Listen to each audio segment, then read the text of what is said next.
অনেক দিন আগের কথা। ঢোলকপুর নামক কোনো একটি গ্রামে প্রীতি তার হাসিখুশি পরিবারের সঙ্গে জীবনযাপন করত। হঠাৎ করেই একদিন প্রীতির বাবা সুরেশের মৃত্যু হয়ে যায়, যার কারণে নিরুপায় প্রীতি এবং তার মা বিমলা একাই বাড়ির সকল কাজ সামলাতো।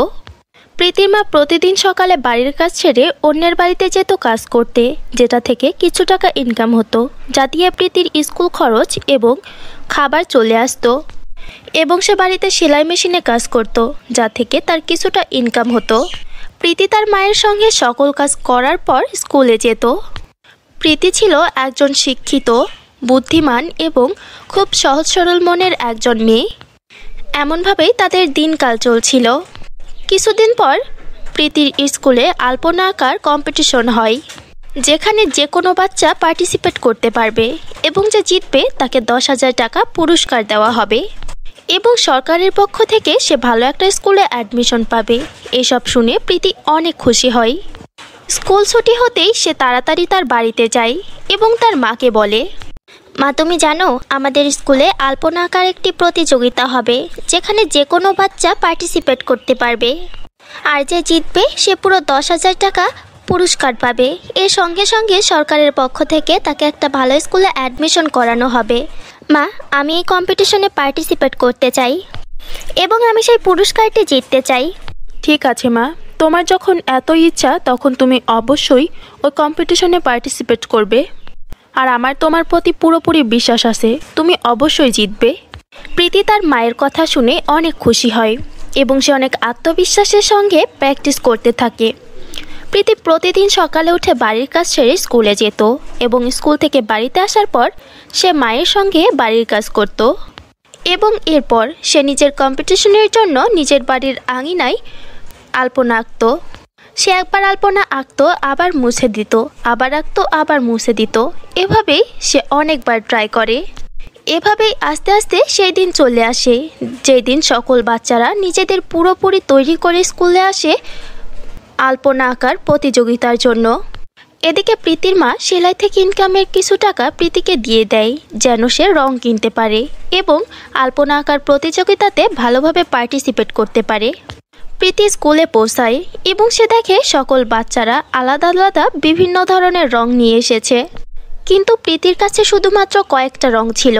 সে মনে মনে ভাবে, সত্যিই কি আজকে আমি এই কম্পিটিশনটা জিততে পারবো? সকল বাচ্চাদের কাছে কত সুন্দর সুন্দর রং আছে, আর আমার কাছে ব্যাস কয়েকটা। তাহলে আমি কিভাবে ওই পুরস্কারটি জিতবো? প্রীতি এমনটা ভাবছিল। ঠিক তখন আলপনার প্রতিযোগিতা শুরু হওয়ার অ্যানাউন্সমেন্ট হয়। সকল বাচ্চারা নিজেদের আলপনা আঁকতে থাকে। প্রীতিও নিজের আলপনা আঁকতে শুরু করে। সকল বাচ্চাদেরকে আলপনা আঁকতে দেখে প্রীতির মনে একটা ভয় চলে আসে, সে কম্পিটিশনটা জিততে পারবে তো। কিন্তু তবুও সে নিজের আত্মবিশ্বাস এবং পরিশ্রম দ্বারা তার আলপনা আঁকতে থাকে। ঠিক তখন তার প্রিন্সিপাল ম্যাম তার কাছে আসে এবং বলে, এই স্কুলে যারা সবথেকে বেস্ট আলপনা আঁকতে পারে আমরা তাদেরকে নিয়েছিলাম, তবুও তুমি এত সুন্দর আলপনা এঁকেছো। তোমার এত ছোট বয়সে এত বড় প্রতিভা দেখে সত্যিই আমি মুগ্ধ। ধন্যবাদ ম্যাম, আমি এটা আমার বাড়ির আঙিনায় শিখেছি, যেটা আজকে আপনাদের সবাইকে দর্শন করালাম। প্রীতির আলপনা দেখে প্রিন্সিপাল ম্যাম অনেক খুশি হয় এবং সবার সামনে সে তাকে উপহার স্বরূপ 10,000 টাকা এবং একটা মেডেল আর একটা সার্টিফিকেট হাতে তুলে দেয়। প্রীতির বান্ধবীরাও এটা দেখে অনেক খুশি হয় এবং তারা হাততালি দেয়। প্রীতি তার উপহারের 10,000 টাকা পকেটে, সার্টিফিকেটটি হাতে এবং গলায় মেডেল নিয়ে যাচ্ছিল। সে প্রায় বাড়িতে পৌঁছে গিয়েছিল। হঠাৎ করে রাস্তাতে তার দেখা হয় একটা বৃদ্ধা মহিলার সঙ্গে। সেই বৃদ্ধা মহিলা ছিল অনেক গরিব। সে প্রীতিকে বলে, মা, আমি অনেক গরিব, খাবার জন্য একটা রুটিও আমার কপালে জোটে না, আর আমার এখন জরুরিভাবে টাকার প্রয়োজন, তুমি কি আমাকে সাহায্য করতে পারবে? বৃদ্ধা মহিলা এমনটা বলার সঙ্গে সঙ্গে প্রীতি তার টাকা থেকে কিছু টাকা সেই বৃদ্ধা মহিলাকে দিয়ে দেয় এবং তাকে খাওয়ানোর জন্য তার সঙ্গে করে নিজের বাড়িতে নিয়ে আসে। বাড়িতে পৌঁছতেই প্রীতি অনেক জোরে জোরে চিৎকার করে তার মাকে ডাকে এবং বলে, মা, মা তুমি কোথায়? ও মা, কোথায় গিয়েছো? দেখো, আমি পুরস্কার পেয়ে গেছি, এর সঙ্গে মেডেল আর সার্টিফিকেটও। আমি জানতাম মা যে তুই জিতবি। হ্যাঁ মা, এখন আমি এই টাকা থেকে তোমাকে একটা নতুন শাড়ি গিফট করব। তোমার জন্য নতুন চাক্কি বেলুন নিয়ে আসবো আর নতুন একটা চুলা, যেন মাটির চুলাতে রান্না করতে গিয়ে আর না তোমার হাত পড়ে। এইসব কথা সেই বৃদ্ধা মহিলাও শুনছিল। হঠাৎ করে প্রীতির মায়ের নজর পড়ে সেই বৃদ্ধা মহিলার দিকে এবং সে জিজ্ঞাসা করে, মা প্রীতি, এই বুড়িমাটাকে তুমি তো আমাকে এখনো বললে না? আরে হ্যাঁ মা, এই বুড়িমা অনেক গরিব আর অনেক দিন ধরে কিচ্ছু খায়নি। এর কারণে আমি ওনাকে আমার সঙ্গে করে নিয়ে এসেছি, যেন উনি আমাদের সঙ্গে খাবার খেতে পারেন। আর আমি আমার জয়ের উৎসব আমার বাড়িতে আমার মা এবং ঠাকুমার সঙ্গে উদযাপন করতে পারি। ঠিক আছে মা, তোমরা ফ্রেশ হও এবং বুড়িমাকেও পানি দাও, আমি তোমাদের জন্য খাবার নিয়ে আসছি। এইসব দেখে সেই বৃদ্ধা মহিলা অনেক খুশি হয় এবং খাবার আসার সঙ্গে সঙ্গে সে তাড়াতাড়ি করে খাবার খেতে শুরু করে। খাবার খাওয়া শেষে সেই বৃদ্ধা মহিলা একটা পরীর রূপ ধারণ করে। এরপর সে বলে, তোমরা অবাক হও না, আমি একটা অনেক পুরনো জাদুর পরী। তোমাদের পরিশ্রম এবং সততা দেখে সত্যি আমি ভীষণ খুশি হয়েছি। এ নাও, এটা একটি জাদুর গোলাপি শাড়ি। তুমি আমার পক্ষ থেকে পুরস্কার হিসাবে এটা তোমার সঙ্গে সারা জীবন রেখো। জাদুর গোলাপি শাড়ি? হ্যাঁ, এটা সেই শাড়ি যেটা তোমার সকল ইচ্ছা পূরণ করবে। এটা সবসময় নিজের সঙ্গে নিজের কাছেই রেখো। তোমার যখন যেটা প্রয়োজন হবে তুমি এই শাড়িকে বলবে, এটা সঙ্গে সঙ্গে তোমার সকল ইচ্ছা পূরণ করবে। এটা তুমি সবসময় নিজের কাছে আগলে রেখো। এমনটা বলার পর এবং জাদুর গোলাপি শাড়ি দেওয়ার পর সেই পরীটি সেইখান থেকে অদৃশ্য হয়ে যায়। এদিকে প্রীতি এবং প্রীতির মা ভাবনায় ডুবে যায় যে এটা কি সত্যি একটা জাদুর শাড়ি। এরপর তারা তাদের বাড়ির আঙিনায় যায় এবং সেইখানে দাঁড়িয়ে বলে, হে জাদুর গোলাপি শাড়ি, তুমি আমাকে কিছু ভালো ভালো পোশাক দাও এবং খাবার জন্য কিছু ভালো ভালো খাবার। এমনটা বলার সঙ্গে সঙ্গে সেই জাদুর শাড়ি তাদের সামনে সেই জিনিসগুলো হাজির করে দেয়। আর এটা দেখে প্রীতি এবং প্রীতির মা অনেক খুশি হয়। আস্তে আস্তে এভাবেই সময় কাটছিল। এখন জাদুর গোলাপি শাড়ির সাহায্যে তাদের বেদনাময় জীবন অনেক সুখে ভরে উঠেছিল। এখন বাড়িতে প্রীতি এবং প্রীতির মা খুব সুখে জীবনযাপন করে এবং প্রীতির মা বাইরে মানুষের বাড়িতে কাজ করা ছেড়ে দেয়। প্রীতির মা অনেক ভালো একটি স্কুলে প্রীতির ভর্তি করায় এবং জাদুর গোলাপি শাড়ির সাহায্যে সে নিজের একটা খাবারের দোকান খুলে, যেখানে মানুষজন সকালের নাস্তা করতে পারে এবং দুপুরের খাবার। যেন প্রীতির মা কাজে ব্যস্ত থাকে, যাতে তার মনটা ভালো থাকবে এবং প্রীতি স্কুলে পড়ালেখা করে অনেক বড় একটা অফিসার হতে পারে। তো বন্ধুরা, কেমন লাগলো গল্পটি অবশ্যই কমেন্ট করে জানাবে। ভিডিওটি ভালো লাগলে একটি লাইক করবে। আর তোমরা যদি আমাদের চ্যানেলে নতুন হও তাহলে অবশ্যই আমাদের চ্যানেলটিকে সাবস্ক্রাইব করে পাশে থাকা বেল আইকনটি ক্লিক করে অল করে দিবে, যেন আমাদের নতুন নতুন ভিডিও তোমরা সবার আগে পেয়ে যাও। সো ফ্রেন্ডস, দেখা হচ্ছে নতুন কোনো ভিডিওতে নতুন কোনো গল্প নিয়ে। ততক্ষণের জন্য সুস্থ থেকো, ভালো থেকো। কোনো একটি গ্রামে নিধি তার মা ও ছোট বোন কীর্তির সঙ্গে বাস করত। নিধির মা মানুষের বাড়িতে চাকরানির কাজ করত আর নিধি অনেক ভালো করে নেকলেস তৈরি করতে পারত। এজন্য নিধি নিজের নেকলেস তৈরি করে মানুষের বাড়ি বাড়ি গিয়ে বিক্রি করত। নেকলেস বিক্রি করে নিধিরও ইনকাম হতো। দুই মা বেটির ইনকাম দ্বারা তাদের সংসার বেশ ভালোই চলত। একদিন নিধির মা কাজ শেষ করে বাড়ি ফিরছিল। হঠাৎ করে সে গুরুতর অ্যাক্সিডেন্ট হয়। নিধি তার মাকে নিয়ে যে হাসপাতালে নিয়ে যায়, কেউ তার মাকে অ্যাডমিট করে না, কারণ নিধির কাছে চিকিৎসার জন্য কোনো টাকা ছিল না। মা, তুমি কোনো টেনশন করো না, আমি তোমার উন্নত চিকিৎসার জন্য মানুষের কাছ থেকে টাকা ঋণ নেব। এরপর আমি শহরে গিয়ে আমার তৈরি করা নেকলেস উঁচু দামে বিক্রি করে মানুষের ঋণ পরিশোধ করব। আমাকে তাড়াতাড়ি যেতে হবে। এ কথা বলে নিধি গ্রামের জমিদারের কাছে গেল আর তার কাছ থেকে 2 লক্ষ টাকা ঋণ চাইল। আমি আমি কেন তোমাকে টাকা দেব? আমি যদি টাকা দেই তাহলে কি তুমি সে টাকা পরিশোধ করতে পারবে? জমিদার মশাই, 6 মাসের মধ্যে আমি আপনার সব টাকা পরিশোধ করে দেব। যদি আমি আমার কথা রাখতে না পারি তাহলে আমি আপনার বাড়িতে চাকরানির কাজ করব। এরপর জমিদার তাকে 2 লক্ষ টাকা দিয়ে দিল। 2 লক্ষ টাকা নিয়ে নিধি হাসপাতালে জমা করে দিল। এরপর নিধির মায়ের খুব ভালোভাবে চিকিৎসা হয়ে গেল। দীর্ঘ 15 দিন হাসপাতালে চিকিৎসা করার পরে নিধির মা একেবারে সুস্থ হয়ে গেল। এরপর তাকে নিয়ে সে বাড়ি চলে আসলো। মা, জমিদারের টাকা শোধ করতে হবে, এই জন্য নেকলেস নিয়ে আমাকে শহরে যেতে হবে। কীর্তি, তুমি মায়ের দিকে খেয়াল রাখবে, আমি শহরে গিয়ে ওখান থেকে টাকা পাঠাবো, ঠিক আছে? এ কথা বলে নিধি সেই দিন তার মা ও বোনকে গ্রামে ছেড়ে সে শহরের দিকে রওনা হলো। সে সাথে করে নিল তার হাতে তৈরি করা নেকলেস। সেগুলো নিয়ে সে শহরের দিকে যেতে লাগলো। গ্রাম থেকে শহরে যাওয়ার জন্য মাঝখানে অনেক বড় ঘন একটি জঙ্গল পার হতে হতো। যখন নিধির নেকলেস নিয়ে সেই জঙ্গল পার হচ্ছিল তখন হঠাৎ করে অনেক বৃষ্টি ও ঝড় আরম্ভ হলো, যার কারণে নিধির পা ফসে গেল আর সে পড়ে গেল। নিধি পড়ে যাওয়ার সাথে সাথে নিধির হাতে থাকা নেকলেসের ব্যাগের মধ্যে থেকে সবগুলো নেকলেস এদিকে ওদিকে পড়ে গেল। নিধির নেকলেসগুলো খোঁজার জন্য অনেক চেষ্টা করলো, কিন্তু বৃষ্টির কারণে সে খুঁজতেও পারল না। হে খোদা, এটা কি হলো? আমার সবগুলো নেকলেসই তো হারিয়ে গেল। এগুলোর জন্যই তো আমি শহরে যাচ্ছিলাম। শহরে গিয়ে আমি এখন কি বিক্রি করব? এখন তো আমার কাছে নেকলেস তৈরি করার মতো টাকাও নেই আর সময়ও নেই। আমি জমিদারের টাকা কি করে পরিশোধ করব? আর আমি কি করে বা সংসার চালাবো? এভাবেই নিধি খুবই কান্না করতে লাগলো। তখন তার কাছে খুবই সুন্দর একটি পরী আসলো আর বলল, আরে তুমি এই মেয়ে, এত ঘন গভীর জঙ্গলের মধ্যে এসে তুমি কেন কান্না করছো? কি হয়েছে তোমার? আপনি আপনি কে? আমি পড়ি। কিন্তু আপনার তো পরিরাজ্যে থাকা উচিত। আপনি ঘন জঙ্গলের মধ্যে কি করছেন? যখনই বৃষ্টি আরম্ভ হয় তখনই আমি পৃথিবীর জমিনে ঘুরতে আসি, কারণ আমাদের পরিরাজ্যে কখনোই বৃষ্টি হয় না। বৃষ্টিতে ভেজা আর উড়ে বেড়ানো আমার অনেক পছন্দের। আচ্ছা তুমি বলো, তুমি কেন এখানে এসেছো? তুমি কি জানো এই জঙ্গলে তোমার জীবন নিরাপদ নয়? বৃষ্টি হচ্ছে, এজন্য জঙ্গলের জানোয়ার যে যার গর্তের মধ্যে লুকিয়ে আছে, নইলে এতক্ষণে এসে তোমার উপরে হামলা করতো। পরে যে আমি অনেক বিপদে আছি।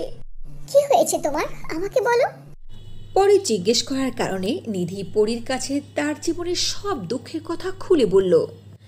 নিধির জীবনের দুঃখের কথা শুনে পরীর অনেক মায়া আসলো নিধির উপরে। নিধি, তুমি কোনো টেনশন করো না, আমি তোমাকে একটি জাদুর ডায়মন্ডের নেকলেস দেব। এ কথা পরে পরী সেখানে জাদুর ডায়মন্ডের নেকলেস প্রকট করলো আর নিধিকে বলল, এই জাদুর নেকলেস তোমার জীবনের সকল দুঃখ কষ্টকে দূর করবে। তুমি এই জাদুর নেকলেসের কাছ থেকে যা চাইবে তাই পাইবে। জাদুর ডায়মন্ডের নেকলেস পেয়ে নিধি অনেক খুশি হলো। যখনই নিধি তার গলায় ডায়মন্ডের জাদুর নেকলেস পরল, সঙ্গে সঙ্গে তার গায়ের পুরনো ছেঁড়া জামা খুবই সুন্দর দামি ব্র্যান্ডের জামাতে পরিণত হয়ে গেল। আরে এই হার তো দেখছি এখনই এর জাদু দেখানো শুরু করে দিল। পরিজি, আপনাকে অনেক অনেক ধন্যবাদ। সত্যি সত্যি তো আপনি আমার সকল দুঃখ কষ্ট দূর করে দিয়েছেন। এখন আর আমার মা বোনকে ছেড়ে শহরে যেতে হবে না। এ কথা বলে নিধি জাদুর ডায়মন্ডসের নেকলেস নিয়ে সেখান থেকে চলে গেল। নিধি বাড়ির দিকে যাচ্ছিল, তখন তার গ্রামের একটি মেয়ে তার হাতের হারটি দেখে ফেলল। আরে এই গরিব মেয়েটির কাছে এত দামি নেকলেস আসলো কি করে? মনে হচ্ছে সত্যি সত্যি এটা অনেক দামি হবে। এটার একটা বিহিত খুঁজে বের করতে হবে। আসলে ঘটনাটা কি? আরে কালকে পর্যন্ত তো ওর মায়ের জন্য মানুষের কাছে ভিক্ষা চাইছিল, আর আজ আজ এত দামি নেকলেস নিয়ে যাচ্ছে। এসব ভেবে নিশা নিধির বাড়ি পর্যন্ত পৌঁছে গেল। নিধিদের জানালার ফাঁক দিয়ে ভেতরের দিকে তাকিয়ে সবকিছু দেখতে লাগলো। মা দেখো দেখো, পরি আমাদের জাদুর ডায়মন্ডের নেকলেস দিয়েছে। এই নেকলেস আমাদের জীবনের সকল দুঃখ দূর করে দেবে। এখন বাসাতে তোমাদের সঙ্গে থেকে আমি ভালোভাবে জীবন কাটাতে পারবো। এর সমস্ত কথা জানালার পাশে দাঁড়িয়ে নিশা সব শুনে ফেলল। এরপর নিধি সে নেকলেস তার গলায় পরে নিল। হে জাদুর নেকলেস, আমি জমিদারের কাছ থেকে 2 লক্ষ টাকা নিয়েছিলাম। তুমি এক্ষুনি সেই টাকাগুলো আমাকে দাও। এ কথা বলার সঙ্গে সঙ্গে তাদের সামনে 2 লক্ষ টাকা হাজির হয়ে গেল। এসব দেখে নিধির মা ও কীর্তি খুবই আশ্চর্য হয়ে গেল। ওয়াও আপু, সত্যি তুমি নেকলেস জাদুর।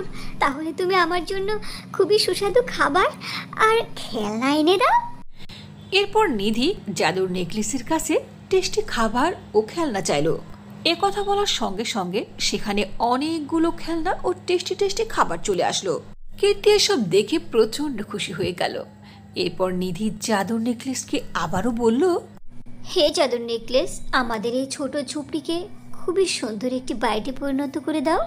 নিধি এ কথা বলার সঙ্গে সঙ্গে তাদের ছোট্ট ঝুপড়ি অনেক বড় আলিশান বাড়িতে পরিবর্তন হয়ে গেল। ওদিকে জানালার কাছে দাঁড়িয়ে নিশা সব কিছু দেখছিল আর খুবই হতভম্ব হচ্ছিল। নিশার মনের মধ্যেও লোভ চলে আসলো। ইস, যদি পারতাম তাহলে ওদের জাদুর ডায়মন্ডের নেকলেসকে চুরি করে নিতাম, কিন্তু এদের বাড়ি থেকে তো নেকলেস চুরি করা সম্ভব নয়। কি করা যায়? আইডিয়া, আমিও জঙ্গলে চলে যাব। জঙ্গলে গিয়ে পরীর কাছ থেকে জাদুর নেকলেস আনবো আর আমিও অনেক ধনী হয়ে যাব। এসব ভেবে প্রচণ্ড বৃষ্টির মধ্যে নিশা দৌড়ে দৌড়ে জঙ্গলের দিকে যাচ্ছিল। কিছুক্ষণের মধ্যেই দৌড়াতে দৌড়াতে নিশা জঙ্গলে চলে গেল আর সেখানে দাঁড়িয়ে অনেক জোরে জোরে কান্নার নাটক করতে শুরু করলো। হে খোদা, আমার সব কিছু শেষ হয়ে গেল, এখন আমি কি করব? কেউ তো আমাকে সাহায্য করো, হেল্প মি। নিশার কান্নার আওয়াজ শুনে পরি সেখানে চলে আসলো আর নিশাকে বলল, তুমি কে আর এভাবে এই জঙ্গলে কেন কান্না করছো? পরে যে আমার মা অনেক অসুস্থ, চিকিৎসা করানোর মতো কোনো টাকা নেই। অল্প কিছু টাকা জুটিয়েছিলাম, তাও চোরে সে চুরি করে নিয়েছে। এখন তো খাবার মতো পয়সা নেই। Very sad. এসব তো তোমার সাথে অনেক খারাপ হয়েছে। হ্যাঁ হ্যাঁ পরিজি, এই জন্যই তো আমি এখানে চলে এসেছি আপনার কাছে সাহায্য চাইতে।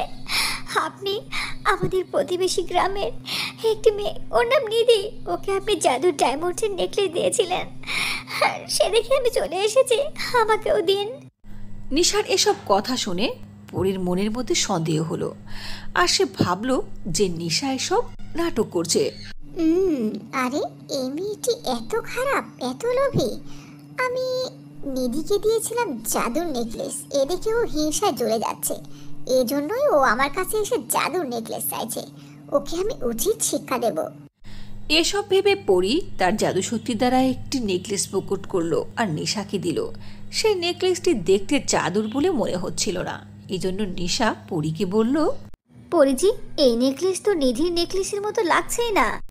কারণ আমি তোমাকে নিধির নেকলেসের মতো নেকলেস দেইনি, ওর চেয়েও 3 গুণ বেশি শক্তিশালী নেকলেস দিয়েছি তোমাকে। পরীর কথা শুনে নিশা অনেক খুশি হলো। নিশা নেকলেসকে নিয়ে তার বাড়ি চলে গেল আর সেই নেকলেসটি তার গলায় পড়লো। হে জাদুর নেকলেস, তুমি আমার বাড়িকে অনেক বড় আলিশান বাড়িতে পরিণত করে দাও। শুধু তাই নয়, আমি 500টি স্বর্ণমুদ্রা চাই। নিশা এই কথা বলার সঙ্গে সঙ্গে তার গলার নেকলেসটি বিষাক্ত সাপে পরিণত হলো। গলায় সাপ ঝুলতে দেখে নিশা প্রচণ্ড ভয় পেল আর চিৎকার করতে লাগলো। শুধু তাই নয়, নিশার ঘরও সেখান থেকে অদৃশ্য হয়ে গেল। নিশা তার গলার সাপকে কোনো রকমে গলা থেকে ছুঁড়ে ফেললো আর দৌড়ে নিধির কাছে গেল। নিধি, তুমি এখন আমাকে সাহায্য করো, আমার ঘরটা পর্যন্ত চলে গেছে, এখন আমি রাস্তায় এসেছি। কিন্তু এসব হলো কি করে? এরপর নিশা তার জাদুর নেকলেস সম্পর্কে সব কিছু নিধিকে বলল। নিশার মুখ থেকে শুনে নিধি সব কিছু বুঝে গেল। এরপরেও সে তার জাদুর ডায়মন্ডের নেকলেসকে বলে নিশার জন্য বাড়ি তৈরি করে দিল। নিধির উদারতা দেখে নিশা খুবই আশ্চর্য হলো। এরপর সে তাকে বলল, নিধি, আমি তোমার নেকলেস দেখে কত হিংসে করলাম, এরপরও তুমি আমাকে হেল্প করলে। আসলে আমার ভুল ছিল, পরীর কাছে গিয়ে আমি অনেক মিথ্যে বানিয়ে বলেছিলাম। আমি আর জীবনে কখনো এমনটা করব না, আমি প্রতিজ্ঞা করলাম। এরপরে নিশা আর জীবনে কখনো লোভ লালসা করেনি ও অন্যকে দেখে হিংসাও করেনি। তারপর থেকেই নিধি তার বাড়িতে ও নিশা তার বাড়িতে হাসি খুশিতে জীবন কাটাতে লাগলো।